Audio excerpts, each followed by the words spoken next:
अस्सलाम वालेकुम जी, कैसे हो आप लोग? ठीक ठाक हो? आई होप आप लोग सब ठीक ठाक हो गए। शुक्र अल्लाह का, मैं भी ठीक ठाक खैर खैरियत से हूँ। तो आई होप आप लोगों की जो लास्ट वीडियो आप लोगों ने जो देखी थी वो आप लोगों को काफ़ी अच्छी लगी होगी, क्योंकि वो बहुत ज़्यादा इन्फॉर्मेटिव थी। क्योंकि हमारी जो रिलीजन्स पे सीरीज़ चल रही है और हम देख रहे हैं कि टॉप 10 रिलीजन्स कौन कौन से हैं और सबसे ज़्यादा उसे कौन कौन फॉलो करने वाले लोग हैं और कहाँ कहाँ पे मौजूद हैं लोग। तो हमें पता चला था कि क्रिश्चियनिटी, इस्लाम और ज्यूडिज़म और फिर उसके बाद आता है हिंदुज़म। ये मेन जो चार हैं। उसके बाद फिर इन लोगों की तादाद कम होने लग जाती है, मेजॉरिटी जो है बाकी जो रिलीजन्स। तो सबसे पहले हम, क्योंकि एक सीक्वेंस के साथ जा रहे हैं, तो हमने क्रिश्चियनिटी के भी देख लिए थे कि उनमें कौन कौन सी उनकी हिस्ट्री क्या थी और वो उनके जो आपस में फ़िरके हैं वो कितने हैं और सबसे ज़्यादा इस टाइम कहाँ कहाँ पे मौजूद हैं जो ये क्रिश्चियन हैं इस टाइम। के बाद हमने इस्लाम के देखे थे फिर, क्योंकि सेकंड नंबर पे इस्लाम होता है और इस्लाम का सब लोगों को पता होना कि क्या हिस्ट्री है और इनमें आजकल मुसलमानों में इतने फ़िरका वारियत की वजह से इख्तिलाफ क्यों है। फिर आज हम देखने लगे हैं ज्यूडिज़म, क्योंकि तीसरे नंबर पे आता है ज्यूडिज़म। तो इस वजह से हमारा जो है सीक्वेंस जा रहा है। तो चैनल पे नहीं हो तो please do like, share and subscribe. और वीडियो आप लोगों के साथ देखते हैं कि ज्यूडिज़म की हिस्ट्री क्या और इनमें कितने फ़िरके हैं और कौन क्या करता है और इनके आपस में ट्रेडिशन और कितने ज़्यादा जो है डिफरेंस है। तो आप लोगों के साथ वीडियो देखते हैं। जो वीडियो मैंने लिया है वो रज़ा सामू के लिए, तो लेट्स सी और आप लोगों के साथ वीडियो देखते हैं। ये एक यहूदी साजिश है। ये तो बहुत दफा आपने ये सुना तो होगा। वाकई तो भाई कौन बहुत है यहूदी, बहुत कौन दफ़ा है सुना। बनी इसराइल, कौन है जूस और क्या है जुडेज़म। आज हम इस वीडियो में जानेंगे कौन है हिस्ट्री जूस और ऑफ कौन है जुडेज़म। जुडेज़म भी एक अब्राहमिक रिलीजन है, यानी कि इसकी बेशक शुरुआत भी हजरत इब्राहिम अलैहिस्सलाम से ही इब्राहिम हुई। अलैहिस्सलाम आज से से थी। 2000 BCE पहले खुदा ने हजरत इब्राहिम से वादा किया कि तुम्हारी जो जनरेशन होगी उसको मैं एक ग्रेट नेशन बनाऊंगा, तुम्हारी पीढ़ी एक अजीम कौम बनेगी। तो इसलिए अपना सफर शुरू करो, और जो कि अब के जमाने का इराक है, वहां से सफर शुरू करो और जाओ कनान। हजरत इब्राहिम अलैहिस्सलाम के बेटे थे हजरत इसाक अलैहिस्सलाम, उनके बेटे थे याकूब अलैहिस्सलाम, और याकूब अलैहिस्सलाम के थे 12 बेटे, जो जूइश 12 ट्राइब्स भी हैं, और इन्हीं को ही बनी इसराइल कहा जाता है। मतलब यार आप लोगों को मैं यहाँ पे बताता चलूँ कि अभी हमें पता चला है कि जो है जो यहूदी है उसमें 12 ट्राइब्स हैं, मतलब 12 उनके जो हैं फ़िरके हैं और इसी को कहते हैं बनी इसराइल।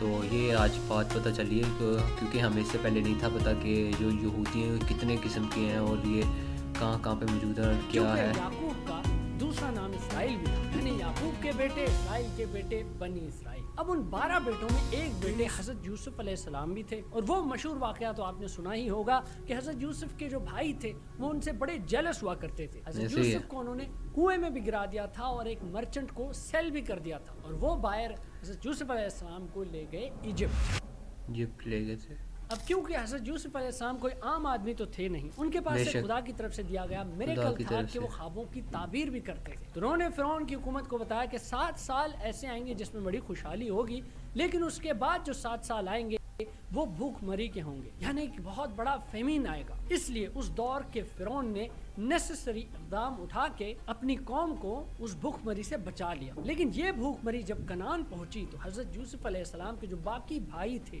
वो वहां से माइग्रेट करके सीधा आए इजिप्ट। वहां जब वो हजरत यूसुफ से मिले तो हजरत यूसुफ ने उनको बताया कि मैं वही भाई हूँ जिसको तुम लोगों ने सेल कर दिया था। उन भाइयों को हजरत यूसुफ ने माफ कर दिया और अपने वालिद हजरत याकूब अलैहिस्सलाम को भी पैगाम भेजा कि आप भी इजिप्ट आ जाए। इसी तरह बनी इसराइल के लोगों को मिस्र में एक जगह मिल गई गोशन, जहाँ पे वो रहने लग गए। बनी इसराइल को जगह मिल गई गोशन, जहाँ पे फिर वो रहने लग गए थे। ठीक है यार, अच्छी इन्फॉर्मेशन है। 4 सदियां गुजर चुकी हैं और बनी इसराइल की आबादी भी बहुत बढ़ चुकी है, और अब के दौर का जो फिरौन है फेरो रामेसेस II, वो नहीं जानता याकूब कौन है। उसने हुक्म दे दिया कि बनी इसराइल के जितने भी लड़के पैदा होते हैं उनको कत्ल कर दो। इनकी आबादी बहुत ज्यादा बढ़ रही है, इनको काम काज पे लगाओ, उनकी आबादी को बढ़ने से किसी तरह रोक लो। 13th सेंचुरी BCE यहाँ पे उभरता है एक और लीडर, 13th सेंचुरी मूसा अलैहिस्सलाम। तो खुदा हजरत मूसा को चुनते हैं और उनको ये ड्यूटी देते हैं कि वो बनी इसराइल के लोगों को आजाद करें, फिरौन की इस जुल्म भरी हुकूमत से उनको आजाद करें और उनको ले जाएं वापस कनान। तौरा और हिब्रू बाइबल के मुताबिक कनान की जमीन एक प्रॉमिस्ड लैंड है जूस को। और फिर आपने वो मशहूर वाकया सुना ही होगा कि हजरत मूसा अलैहिस्सलाम ने अपनी लाठी से दरिया के 2 टुकड़े किए, अपने लश्कर को वो ले गए, लेकिन बाद में जब फिरौन आया तो उसका लश्कर डूब गया। अब تو یار یہ آپ لوگوں کو میں بتاتا چلوں کہ یہ سب سے زیادہ مشہور واقعہ حضرت موسیٰ علیہ السلام سے جڑا ہوا ہے، اور اس بیان میں ہمیں بہت زیادہ جو ہے نا اللہ تعالیٰ پہ توکل کرنے کا اور اللہ تعالیٰ پہ بلیو کرنے کا، جو ایک سچا مسلمان ہے وہ جانتا ہے کہ مطلب ہم جب اللہ پہ بلیو کرتے ہیں تو بہت ہی پختہ ہو کے، بہت ہی یہ انرجیٹک ہو کے کرتے ہیں، کہ یہ نہیں کہ مطلب ہم ڈاؤٹلی کرتے ہیں کوئی توکل، کیونکہ اگر وہ جو ڈاؤٹلی کرتے ہیں پھر وہ شیطان والا ہوتا ہے، تو اسی وجہ سے شیطان ڈوب گیا تھا۔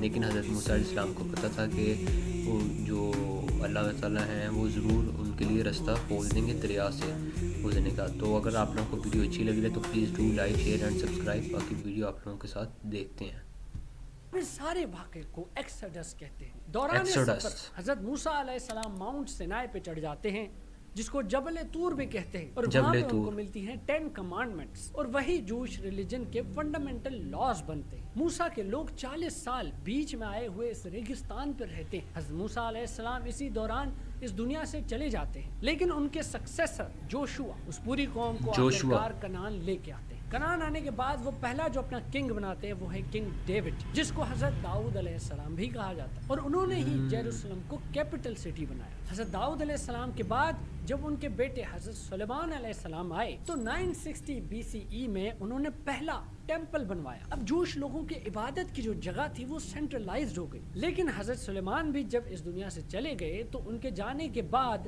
اس کنگڈم کے 2 ٹکڑے ہو گئے، northern kingdom of Israel and southern kingdom of Judah. اب جب سلطنت 2 ٹکڑوں میں ہو گئی تو ظاہر ہے وہ کمزور ہو گئی، اور ایک کمزور سلطنت بہت آرام سے شکار بن جاتی ہے کسی بیرونی طاقت کا۔ ایسا ہی ہوا جب 586 BCE میں Babylonian umpire I. Kingdom of جوڈا کو فتح کرنے کے بعد انہوں نے پہلا کام یہ کیا کہ انہوں نے فرسٹ ٹیمپل کو ڈسٹرائے کر دیا، اور وہاں جو رہ رہے جوز تھے ان کو جلا وطن کر دیا بیبلون کی طرف۔ اب جوز کے لیے ایک سینٹر آف ورشپ تو ختم ہو گیا کیونکہ ٹیمپل ہی ٹوٹ گیا، تو پھر انہوں نے سینگوگز بنانا شروع کیے، جب انہوں نے کہا کہ اب بجائے کہ ایک جگہ رخ کر کے ہم عبادت کریں، ایک سینٹرلائز جگہ ہو، وہ تو رہی نہیں، ٹیمپل نہیں رہا، تو ڈفرنٹ لوکیشنز پہ سینگوگز بناتے ہیں اور وہیں پہ کمیونلی پرے کرتے ہیں، وہیں پہ تورات کو پڑھتے ہیں۔ بیسیکلی جیسے مسلمانوں کی مسجدیں ہوتی ہیں ڈفرنٹ لوکیشنز پہ، اسی طرح انہوں نے اپنے سینگوگز بنا کے عبادت کرنا شروع کر دی۔ لیکن آپ کو تو پتہ ہے طاقت ہمیشہ یار یہ میں آپ لوگوں سے پوچھنا چاہتا ہوں یہ سینگوگز کے بارے میں، جس کے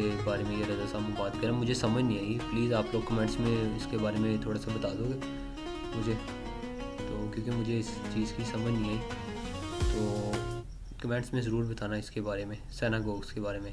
یہ تو سمجھ آگئی کہ یہ بھی مسجدوں کی طرح بنا رہے تھے اپنی پرے کرنے کے لیے جو یہودی ہیں۔ ہوئے جب پرشین کنگ سائرس آئے 538 BCE میں، یہ نیا کنگ جب آیا تو اس نے جلا وطن ہوئے جوز کو بولا واپس آؤ اور اپنا ٹیمپل پھر سے بناؤ، اور اسی طرح بنا سیکنڈ ٹیمپل ان 516 BCE۔ 332 BCE میں اسی جگہ پھر الیگزینڈر دی گریٹ کی پاور آ گئی۔ وہ جب یہاں پہ آیا تو اس نے ہیلینزم یعنی کہ گریک کلچر، گریک ریلیجن، اس کو زبردستی وہاں پھیلانے کی کوشش، پھر جوز اور گریکس کے بیچ میں مسئلے ہونے لگ گئے، ایک مکیبین ریولٹ ہوا، اور اس ریولٹ کے نتیجے میں جوز جیت گئے، یروشلم پہ انہوں نے دوبارہ سے کنٹرول لے لیا۔ پھر آیا 63 BCE، اب باری تھی رومن امپائر کی۔ رومن جیسے حکومت کرنے لگ گئے تو پہلے تو انہوں نے کچھ نہیں کیا، لیکن فرسٹ جوش رومن وار کے بعد انہوں نے سیکنڈ ٹیمپل بھی توڑ دیا۔ یہ تو کچھ نہیں، رومنز نے جوز کا یروشلم میں رہنا بھی بین کر دیا، اور اس طرح سارے جوز ڈسپرس ہو گئے، رومن امپائر کے مختلف جگہوں پہ چلے گئے، کوئی بیبلون چلا گیا، کوئی یورپ چلا گیا، کوئی نارتھ افریقہ چلا گیا، کوئی پرشیا چلا گیا، اور اس سب کو بولتے ہیں جو۔ یار یہ بیبلون یہ کون سی جگہ ہے، اس کے بارے میں تھوڑا سا بتانا مجھے کمنٹس میں۔ بیبلون ڈائیوسپورا بیسیکلی مختلف ملکوں میں جا کے وہاں کی مائنورٹیز بن کے رہ گئے تھے۔ اب بار بار ٹیمپل بن رہا ہے اور ٹوٹ رہا ہے تو ظاہر ہے بس ہو جاتی ہے۔ جی ہاں، اور ٹائم آیا ربائنک جوڈیزم کا۔ ٹیمپل کے ڈسٹرکشنز کے بعد ریلیجس ریچولز پہ فوکس کرنے کے بجائے وہ اسٹڈی پہ فوکس کرنے لگے، پریئر پہ فوکس کرنے لگے، اور جوش لاز کو اپنی زندگی میں کیسے لے کے آنا ہے اس چیز پہ فوکس کرنے لگے، یعنی سمجھ لو وہ ریلیجس سے زیادہ تھوڑے پریکٹیکل ہو گئے۔ پھر جوش اسکالرز نے 2 بڑی اہم کتابیں لکھی، ایک مشنا، دوسرا تالمود۔ ان کتابوں کا مین فوکس تھا جوش لاز، ٹریڈیشنز، جوش فلسفی، اور بیسیکلی جوڈیزم کو اپنی ڈیلی لائف میں کیسے یوز کرنا ہے، یہ ان کتابوں کا مین فوکس تھا۔ 8th سینچری، اب یہ ٹائم ہے इस्लाम के गोल्डन एज का। अब्बासी खिलाफत चल रही है और दोस्तों इसी एज के दौरान जूस का स्पेन के अंदर भी गोल्डन एज ही चल रहा है। दोस्तों गोल्डन एज ऑफ इस्लाम ये एक अलग ही टॉपिक है, कभी इस पे भी वीडियो बनाऊंगा। ये वो टाइम था जब सेंटर ऑफ विजडम बगदाद बन चुका था, रिलीजियस टॉलरेंस भी थी, एक रिलेटिव पीस में रह रहे थे सब। इसी जमाने में मुसलमानों के बड़े इंटेलेक्चुअल्स उभर के आए, अल ख्वारिज़मी, इब्न सीना, अल फराबी। इस टाइम पे क्रिश्चियंस और जूस अपना जिजिया पे करते थे, यानी कि टैक्स पे करते थे मुसलमानों को। यार आप लोगों को मैं बताते चलूँ कि वीडियो तो काफ़ी अच्छी लग रही है मुझे, तो प्लीज़ अगर चैनल पे नहीं हो तो लाइक करो, शेयर करो, सब्सक्राइब करो, क्योंकि मैं इस तरह की जो वीडियोस हैं इंफॉर्मेटिव और जो हिस्ट्री है उसके बारे में बनाता रहता हूँ। बाकी आप लोग कमेंट्स में ज़रूर बताना कि अगली किस टॉपिक पे वीडियो है। तो बाकी ये कि वीडियो आप लोगों के साथ देख रहे हैं और काफ़ी ज़्यादा जो है इंफॉर्मेटिव है और काफ़ी इन्फॉर्मेशन देखने को मिल रही है और मज़ा भी आ रहा है। बाकी आप लोग कमेंट्स में ज़रूर बताना। और जो जूस के इंटेलेक्चुअल्स थे, सैमुअल इब्न नगरेला, जूडा हलेवी और ये तो सारे हमारे साइंटिस्ट थे मुसलमानों के इंटेलेक्चुअल्स के साथ भी डिस्कशंस हुआ करती थी। लेकिन क्योंकि आपको पता है कि अच्छे वक्त की बुरी बात यह है कि वो गुजर जाता है और बुरे वक्त की अच्छी बात यह है कि वो गुजर जाता है, तो ये गोल्डन एज भी आखिर खत्म हो गया। अब आ जाते हैं मॉडर्न एरा पे, 18th और 19th सेंचुरी। ये टाइम है जूश एनलाइटमेंट का। इस टाइम पे जूस यूरोप में डिफरेंट जगहों पे रह रहे हैं और यूरोप की सोसाइटी के अंदर वो बड़े अच्छे तरीके से घुलने मिलने लग गए। उन्होंने अब सेकुलर एजुकेशन को अपना लिया है, लेकिन अपनी रिलीजियस आइडेंटिटी को साथ में बरकरार रखते हुए। लेकिन एंटी सेमिटिज्म का जज्बा, यानी जूस से नफरत का जज्बा अभी तक जिंदा है और बहुत जगहों पे जिंदा है। 19th सेंचुरी में एंटी सेमिटिज्म के जज्बात को कैटर करने के लिए, उनसे मुकाबला करने के लिए, उनको काउंटर करने के लिए एक ऑस्ट्रो हंगेरियन जर्नलिस्ट ने, जिसका नाम थियोडर हर्जल था, उसने एक प्रपोजल पेश किया कि क्यों न जूस की एक अलग स्टेट होनी चाहिए, एक अलग उनका मुल्क होना चाहिए और वो मुल्क कहीं फलस्तीन में ही होना चाहिए। अब सेकेंड वर्ल्ड वॉर में जब नाजी जर्मनी ने हिटलर की हुकूमत ने 6 मिलियन जूस को मार दिया, तो फिर ज़ायनिज़्म को इंटरनेशनल सपोर्ट भी मिल गई कि हाँ भाई ये तो दुनिया भर में जलील हो रहे हैं, मर रहे हैं, तो हाँ ठीक है, इनको जूस एक स्टेट बना के दे दो। लेकिन दोस्तों इससे पहले हम थोड़ा सा पीछे जाके वर्ल्ड वॉर 1 पे जाते हैं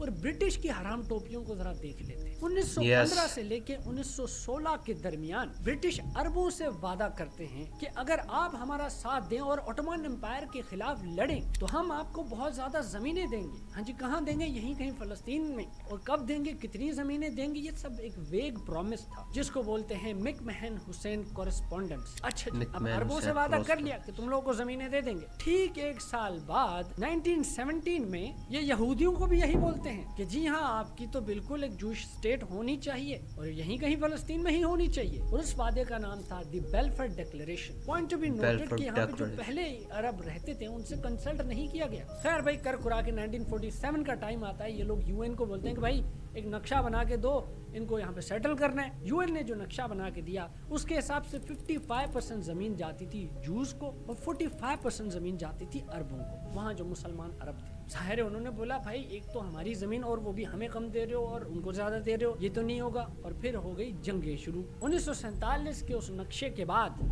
आज तक 77 ईयर्स गुजर चुके हैं और ये कॉन्फ्लिक्ट हल नहीं हो रहा। कितनी जंगें हो गई, कितने लोग मर गए आपके सामने। ये सब एक चीज नोट करना, ये जो ब्रिटिश वाले जहाँ भी आते हैं और जहाँ से निकल जाते हैं, यार ये आप लोगों को मैं बताता चलूँ कि 1947 ईयर जो है ये बहुत ही जो है ना ज़रा डिफ़िकल्ट ईयर था, क्योंकि इसमें तो एक तो पाकिस्तानियों की अगर बात करें तो यहाँ पे तो ज़ाहिर बात है हमारे लिए तो काफ़ी अच्छा था, तो क्योंकि हम इंडिया से अलग हुए थे और जो है हमें अलग मुल्क मिला था। और लेकिन ये दूसरी तरफ ये मुझे आज पता चला है कि जो ये इसराइल और फ़लस्तीन की आपस में जो पार्टीशन हुई थी, जो ये ब्रिटिश ने इन्हें जो अलग अलग जगह दी थी, अलग अलग कंट्रीज दी थी, ये 1947 में दिए थे। तो ये बड़ी एक ना न्यू बात है और बहुत ज़्यादा इंफॉर्मेटिव थी, मज़ा आया यार। तो सदियों के कॉन्फ्लिक्ट्स वहाँ पे छोड़ के चले जाते हैं कि भाई अब मरो खपो हमें नहीं पता, हम तो जा रहे हैं। इंडिया पाकिस्तान को ही आप देख लो आपके सामने। यही बात मैं कह रहा था। होगी, अगर ऐसा ही है, पसंद आई है तो लाइक करो और नीचे सब्सक्राइब करो। मैं मिलता हूँ आपसे किसी और वीडियो में किसी और बात पे करते हुए तबसरा। तब तक के लिए भाई को दीजिए इजाज़त, मैं चला, गुड बाय। चलो जी, तो यार वीडियो आप लोगों के सामने थी और आप लोग बताना कि आप लोगों ने क्या क्या चीज़ न्यू सीखी है यहूदियों के बारे में। वैसे तो मैं आप लोगों को बताता चलूँ कि मुसलमानों को तो सारी बात है इंतहाई नफ़रत है जो यहूदियों से, क्योंकि एक तो ये कि इनमें जो है جو ہے انسانیت نام کی کوئی چیز ہی نہیں ہے، رحم دلی وغیرہ کوئی نہیں ہے. آج ہم فلسطین پہ جو اٹیک دیکھتے ہیں تو اس وجہ سے ہر مسلمان اور جو مسلمانوں سے جڑے لوگ ہیں وہ انتہائی نفرت کرتے ہیں یہ یہودیوں سے. اور کیونکہ ان کی جو ڈبل فیس ہے، ان کی جو ڈبل گیم ہے کہ یہ ایک تو فلسطین پہ اٹیک کرتے ہیں اور دوسرا یہ کہ دنیا کو بتاتے ہیں کہ ہم کوئی ظلم وغیرہ نہیں کر رہے اور اپنے آپ کو سچا ڈکلیئر کرتے ہیں. تو آپ لوگوں نے کمنٹس میں بتانا کہ اگلی کس ٹاپک پہ ویڈیو ہے. تو اگر آپ لوگ اسرائیل سے نفرت کرتے ہو تو پلیز کمنٹس میں ضرور بتانا اور سبسکرائب کرنا. باقی ملتے ہیں آپ لوگوں سے اگلی ویڈیو میں. اپنا اور اپنے پیاروں کا خیال رکھیے گا. اللہ حافظ.